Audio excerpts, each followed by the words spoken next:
Gledate Gorenjska poročila na GID TV. Bližina tromeje med Slovenijo, Italijo in Avstrijo je namreč idealen za hiter in atraktiven skok med tremi destinacijami, ki predstavljajo ključni element kulinaričnega doživetja večerja treh dežel.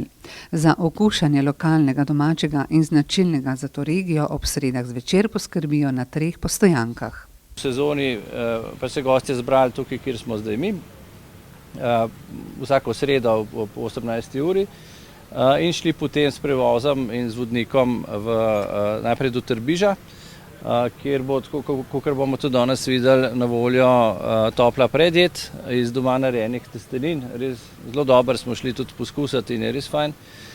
Potem pa organizirano seveda naprej še do Podkloštra oziroma Arnoldsteina v Avstrijo. Tam je glavna jed, kjer bo na voljo bodisi govedina, bodisi riba. In potem spet vsi skupaj nazaj v Kranjsko Goro na sladico. Ves ta program bo trajal, kakor smo tudi že probali, nekje 3 ure pa pol, mogoče 4. In verjamemo, da bo to sploh za goste, ki dlje časa bivajo v Kranjski Gori, zelo dobra popestritev bivanja, tako da pač smo zelo prepričani, da bo zadeva uspela.